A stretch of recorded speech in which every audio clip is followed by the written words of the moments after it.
All right, and we are live. So, hope you guys had a wonderful Christmas. I hope you had a wonderful New Year. Hope you got everything that you possibly wanted. Hope you got that new Xbox, that new PS5, that new fucking what you wanted from AdamandEve.com that you were afraid to ask your husband or wife, but you added it to your shopping list and they saw it and they got it for you. Hope you're fucking having a good time and you were partying it out on New Year's. So, anyway, why are we here? You want to play Doc. You want to play Doc. You want to you're into cock and ball torture. You're into fucking suffering, and you're into having the most unpleasant fucking experience that you could possibly have in Back for Blood, and the most ungrateful fucking job that you could possibly have, the most ungrateful role. So if you still want to play Doc, then this is the video for you. So without further ado, I know why you're here. We'll get into the details, but I know why you're here. So let's just get into it. Let's get into why you're here. You want to see the deck. Here it is. Take a good look. Right there. Absorb it. Take it all in. You good? Alright, so you want to play Doc. So let's get into what kind of role that you're going to be playing when you're playing Doc as your team comp. So what do I mean by role? So if you can, go back and watch my Back for Blood No Hope guide. I know the audio quality is really shit, but thankfully it should be a lot better now thanks to this wonderful, beautiful mic arm that my wife got me. A picture of her is going to be right over here, so take a look at her. Thank her. So what do I mean by roles? If you watch my old Back for Blood No Hope guide, I explained that every cleaner on your team should be fulfilling a certain role. That'd be damage, that'd be tank and healer, and then you have your utility character. Doc best fulfills the healer role. So let's take a look at her class skills right here. Let me move myself out of the way. Doc can heal each teammate for 25 health once per level. So it's essentially a free bandage. You go up to your teammate and it says hold down X to heal teammate. So you do that. It's essentially a bandage. And what's great about Doc's free heal is that it procs all of the cards in her deck. So healing efficiency will be boosted by it. What was it? Trauma healing cards. So field surgeon and medical expert, I believe. The trauma healing cards, they will affect Doc's free heal as well. So that goes into a big part of how I arranged my deck, why I built my deck the way that it is because it really complements her free heal. And she gets 15% healing efficiency, so that's just for her, it's not team healing efficiency. And team effect, she gets 20% team trauma resistance. So this is really great for No Hope. More trauma resistance that you can give for your team through burner cards or passive abilities. That's less trauma that you have to heal as Doc. So with that being said, let's undo this so I can go back over here. Let's take a look at the deck and I'll explain the deck and then we'll give you some gameplay to kind of showcase the cards. So first up, Copper Scav and Money Grubbers. These are standard. Everybody should be running Copper Scav and Money Grubbers if you're going to go into Nightmare and No Hope. You can get away with it on Veteran and Recruit and the lower difficulties, but Copper Economy is extremely, extremely, extremely important. And these two cards put together, they have the best synergy possible, and they will give you the most copper throughout the run. That way you can buy the, the medical upgrades, so your first aids are better. Your first aids will heal more trauma. You can buy team upgrades, whatever your team needs. You'll have money for medkits. Medkits cost a asinine fuck ton. So in order to have the money to afford those medkits, you really need to maintain not only your copper economy, but everybody. So that's why you need Copper Scav and Money Grubbers. My third card, this is kind of a flex slot. Oh, I didn't mean to unselect it there. Where are you? Go back, go back. Okay, here we are. Share the Wealth.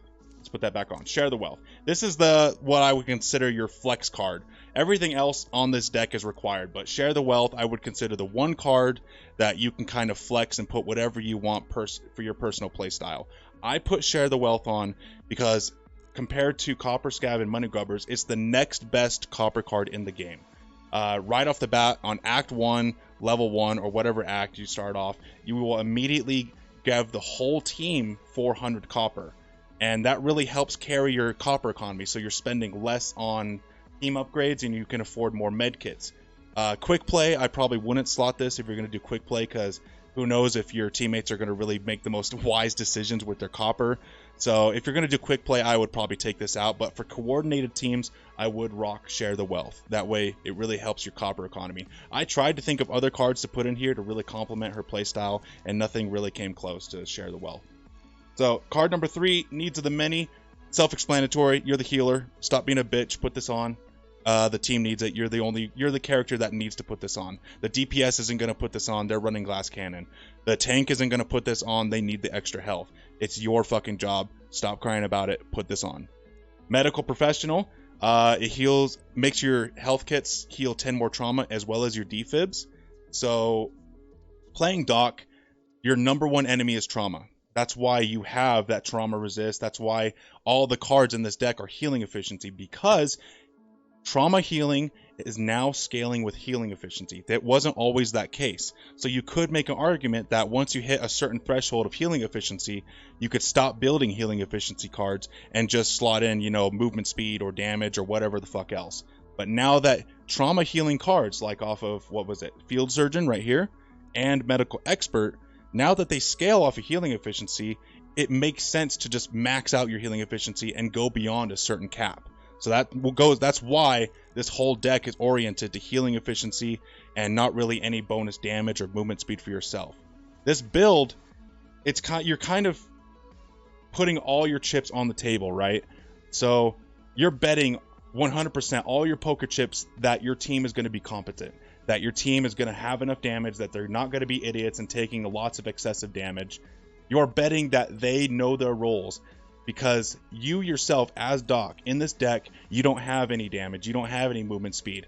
You're going all in on healing, on trauma healing. So quick play, you're going to have varying results, because let's be honest, the people that we run into quick play, most of them aren't running coordinated decks and everything. But for a coordinated group that can hold their own, this is going to be your best bet.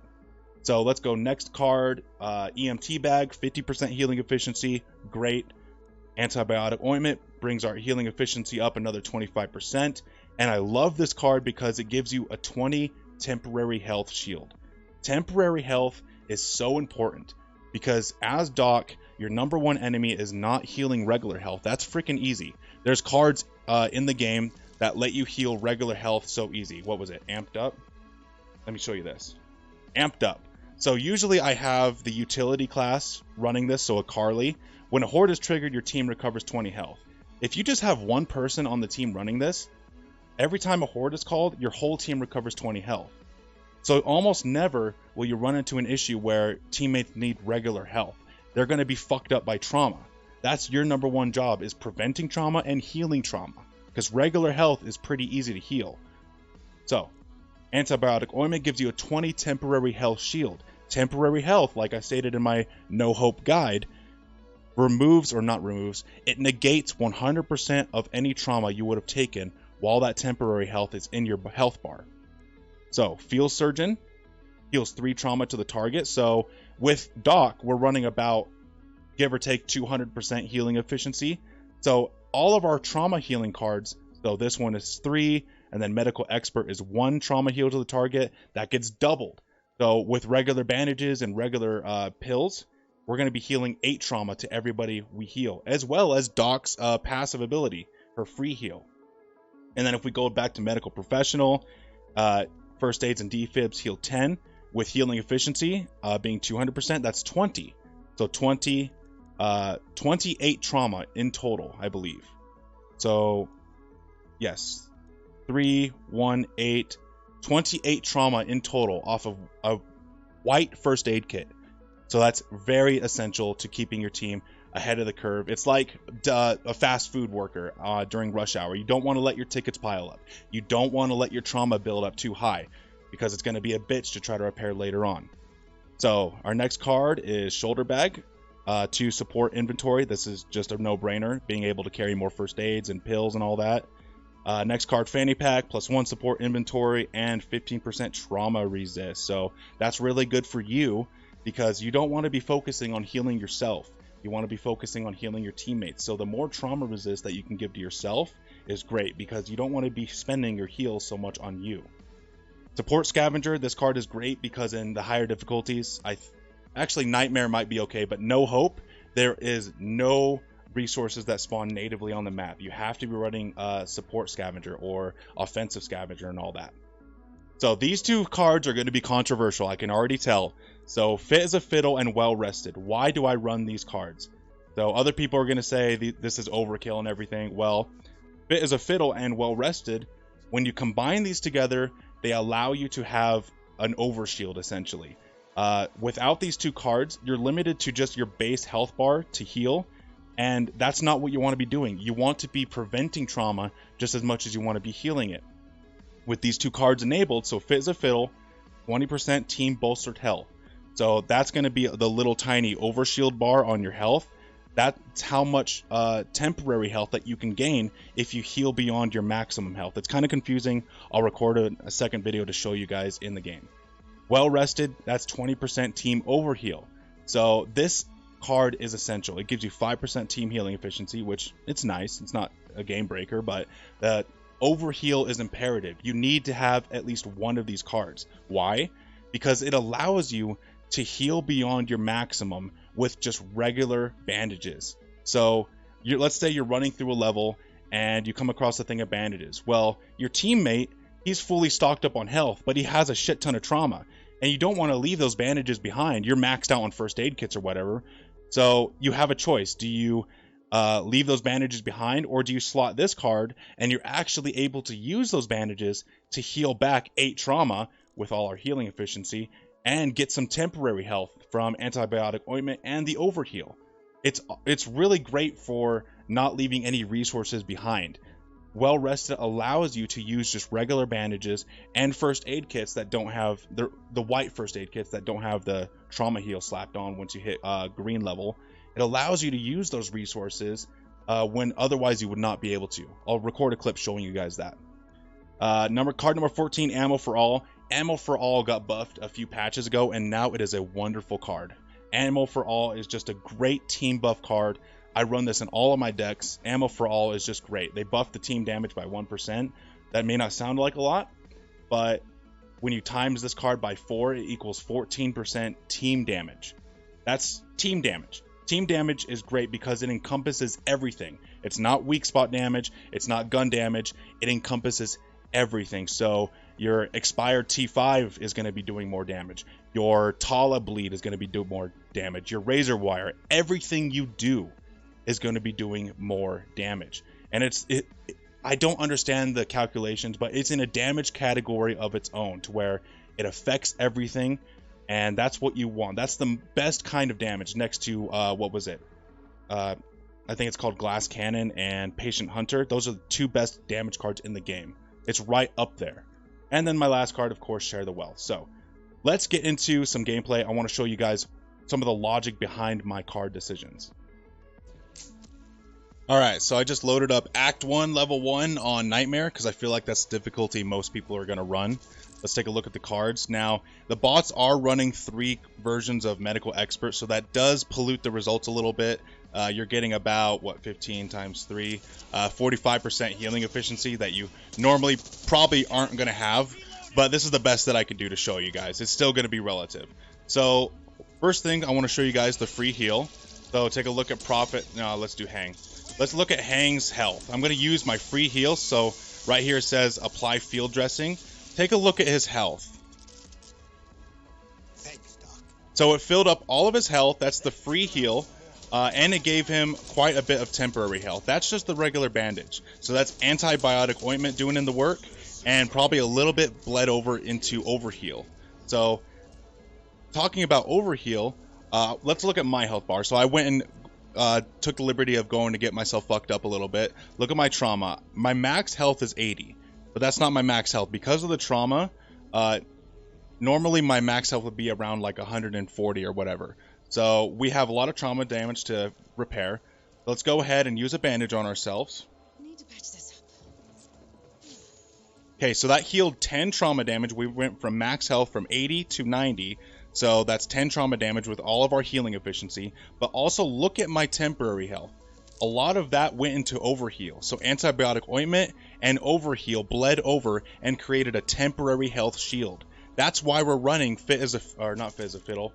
That's why, we're running Fit as a Fiddle and Well Rested. That's why we're running both of these cards. Another reason is, look at my health.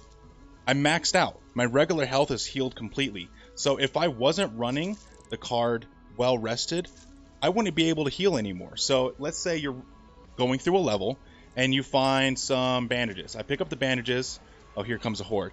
I pick up the bandages and I want to heal myself, but I can't because I don't have Overheal. Well, now I can actually use this bandage on myself and heal even more trauma. So that's keeping ahead of the trauma game.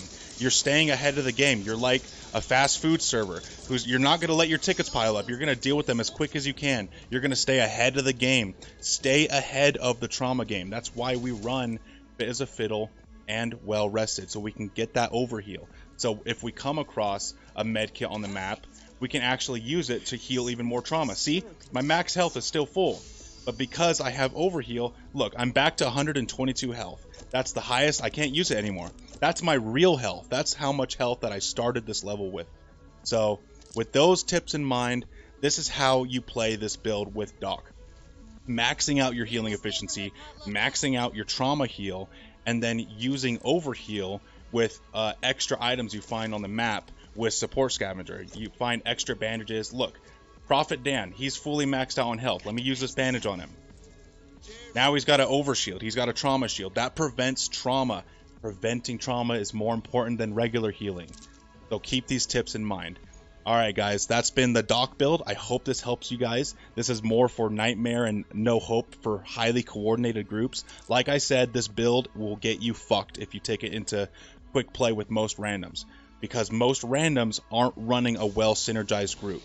So this is more for coordinated groups with a dedicated DPS, a dedicated tank, a dedicated crowd control person, a dedicated utility person with amped up to help keep that health going. So with all that said, I hope you guys had a great day. Get the fuck out of here, little shredder bitch. Hope you guys have a great day and catch you later.